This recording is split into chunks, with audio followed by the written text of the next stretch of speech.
Lab करते कामगारांच्या रक्ताची तस्करी. राष्ट्रीय बहुजन कामगार संघटनेचा घणघाती आरोप.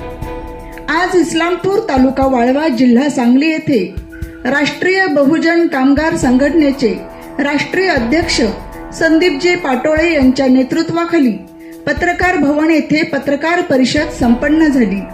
यावेळी पाटोळे म्हणाले की महाराष्ट्र राज्य इमारत व इतर कामगार मंडळाच्या वतीने कामगारांच्या आरोग्याच्या संदर्भात रक्ताच्या विविध तपासण्या केल्या जातात. तपासण्याच्या नावाखाली कामगारांचे रक्त काढले जाते, मात्र त्याचा रिपोर्ट कामगारापर्यंत पोहोचवला जात नाही. मग हे रक्त जाते कुठे, असा सवाल त्यांनी केला आहे. हिंद लॅबचे रक्त घेण्यासाठी येणारे कर्मचारी हे गळ्यामध्ये महाराष्ट्र शासनाचे बोगस ओळखपत्र घालून फिरत असतात. रात्री अपरात्री कामगारांच्या घरी जाऊन त्यांचे रक्त घेतले जाते. तसेच हे सर्व कर्मचारी अशिक्षित असल्यामुळे रक्त घेताना कामगारांना इजा किंवा जखमा होत आहेत. कामगारांना विविध प्रकारे भीती घालून त्यांचे रक्त काढले जाते व रक्ताच्या तपासण्या करण्यासाठी माणसे 1950 रुपये फी आकारली जाते. त्यामुळे कामगारांची आर्थिक लूट देखील हिंद लॅबच्या वतीने केली जाते. कामगारांवरती या प्रकारे अन्याय होत असताना सांगली जिल्ह्यातील कामगार कल्याण मंडळ प्रशासन डोळे झाकून बसले आहे. त्यांना जागे करण्यासाठी राष्ट्रीय बहुजन कामगार संघटनेच्या वतीने महाराष्ट्रभर जन आंदोलन छेडले जाईल, असा इशारा पाटोळे यांनी दिला आहे. यावेळी राष्ट्रीय बहुजन कामगार महासंघाचे संस्थापक अध्यक्ष माननीय संदीप पाटोळे व प्रदेश अध्यक्ष माननीय प्रदीप साठे, प्रदेश सचिव धीरज भैया मदने, प्रदेश सचिव महिला माननीय रुपाली शेंडगे, पश्चिम महाराष्ट्र अध्यक्ष महिला माननीय सुरेखा शेंडगे, पश्चिम महाराष्ट्र अध्यक्ष माननीय सचिन शेंडगे, बहुजन क्रांती महासंघ पश्चिम महाराष्ट्र अध्यक्ष मानसिंग माने, जिल्हाध्यक्ष मनोज सवांडे, पश्चिम महाराष्ट्र कार्याध्यक्ष संभाजी मस्के यांच्यासह कार्यकर्ते पदाधिकारी यांच्या उपस्थितीत ही पत्रकार परिषद संपन्न झाली. जय हिंद, जय कामगार.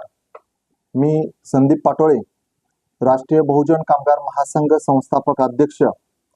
आज राष्ट्रीय बहुजन कामगार महासंघाच्या वतीनं पत्रकार भवन या ठिकाणी पत्रकार परिषदेचे आयोजन करण्यात आले.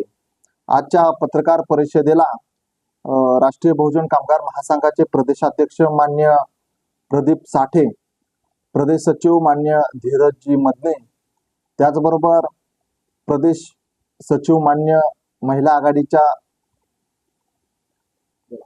रुपालताई शेंडगे, त्याचबरोबर पश्चिम महाराष्ट्र अध्यक्ष सचिन शेंडगे, पश्चिम महाराष्ट्र कार्याध्यक्षा महिला आघाडीच्या मान्य सुरेखाताई शेंडगे, त्याचबरोबर पश्चिम महाराष्ट्राचे कार्याध्यक्ष मान्य संभाजी मस्के, त्याचबरोबर सांगली जिल्हाध्यक्ष मनोज सवाखंडे, त्याचबरोबर सर्जेराव जावीर यांच्या प्रमुख उपस्थितीमध्ये आजची पत्रकार परिषद संपन्न होत आहे.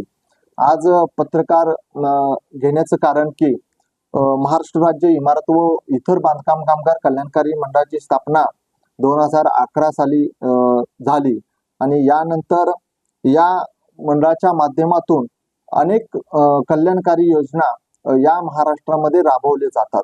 मग यामध्ये सामाजिक असेल, शैक्षणिक असेल, आर्थिक असेल, आरोग्याच्या असतील, अशा प्रकारच्या अनेक कल्याणकारी योजना राबवल्या जातात.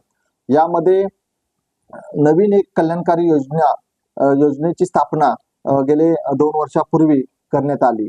मग हे आरोग्य संदर्भाचे असेल ते आरोग्य तपासणी योजना, की या तपासणीच्या माध्यमातून 27 पेक्षा जास्त रक्ताच्या चाचण्या असतील, कर्करोग असतील आणि इतर तपासण्या केल्या जातात.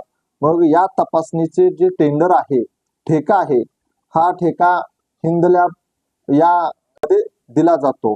तर असं न होता हे हिंद लॅब मोठ्या प्रमाणात कामगारांचं रक्ताचं शोषण करतंय, कामगारांच्या या रक्तामध्ये मोठा भ्रष्टाचार करतंय.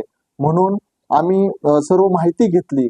माहिती घेतल्यानंतर रात्री अपरात्री हिंद लॅबचे कर्मचारी बोगस आयडेंटिटी घालून, मी महाराष्ट्राचा कर्मचारी, महाराष्ट्र शासनाचा कर्मचारी आहे म्हणून खोटी आयडेंटिटी घालून त्यामध्ये हिंद लॅबचा सही शिक्का वापरून सहाय्यक कामगार आयुक्तांचा सही शिक्का ह्या आयडेंटिटीवरती आपल्याला कुठेही दिसून येत नाही. अशी आयडेंटिटी घालून रात्री अपरात्री कामगाराच्या घरी फोन करून जातात आणि फोन करून गेल्यानंतर तुम्ही आम्हाला रक्त द्या तपासण्यासाठी अशी मागणी केली जाते. तर काही कामगार म्हणतात की आम्ही दिवसभर काम करून कष्ट करून थकून आलोय, आम्हाला काही आवश्यकता नाहीये रक्त देण्याची, तर आमची काही तपासणी चाचणी करायची नाही. तर असं म्हटल्यानंतर हे कर्मचारी भीती घालतात की तुम्ही जर आम्हाला रक्त नाही दिलं तर आम्ही तुम्हाला इतर विविध योजनेचा लाभ मिळणार नाही आणि देणार नाही अशी भीती घालतात. आणि मग त्या कामगाराला असं वाटतं की आता इथून पुढचा जो लाभ आहे, जो योजनेचा लाभ आहे तो आम्हाला मिळणार नाही, म्हणून नाईलाज म्हणून ते रक्त देतात आणि ते रक्त हे लोक घेऊन जातात. आणि ह्या प्रत्येक व्यक्ती पाठीमागं, प्रत्येक कामगाराच्या पाठीमागं 1950 रुपये असे आपले मंडळ ह्या हिंद लॅबला देतात. आणि ह्या कर्मचाऱ्यांना हिंद लॅबच्या माध्यमातून 500 पेक्षा जास्त काही पैसे देऊन, म्हणजे पैसे मिळण्याच्या हवेच्या पोटी हे लोक अशा प्रकारचं गोरस कारभार धंदा करून पैसे मिळवण्याच्या हेतूनं असे प्रकार हे लोक करतात. तर करत असताना यामध्ये लघवीची व डोळ्याची तपासणी ही होत नाही. त्याचबरोबर रक्त लघवीत जी तपासली जाते किंवा ती न करता रक्ताच्या तपासण्या झालेले सुद्धा रिपोर्ट अद्याप कुठल्या कामगाराला सुद्धा मिळत नाही. असे हजारो कामगार वंचित आहेत त्या रिपोर्ट पासून. आणि त्या रिपोर्टची माहिती किंवा त्या कोणकोणत्या चाचण्या केल्या, कोणकोणते आजार आहेत हे माहिती देण्याचं सुद्धा काम हे लॅब हिंद लॅब करत नाहीये. मग यामध्ये त्या कामगाराला आजार कोणताही कळणार कसं?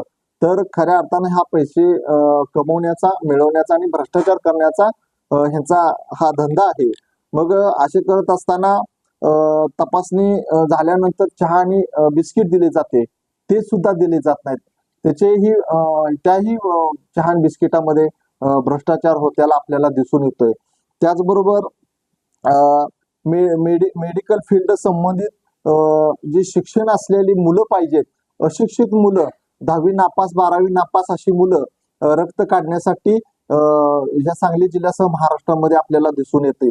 मग जे शिक्षणाअभावी कमी असलेली मुलं हे कशाही प्रकारचे सुया टोचतात आणि सुया टोचून अनेक विजा करतात, जखमा करतात कामगारांना. आणि असे प्रकार सुद्धा खूप मोठ्या प्रकारे समोर येतील.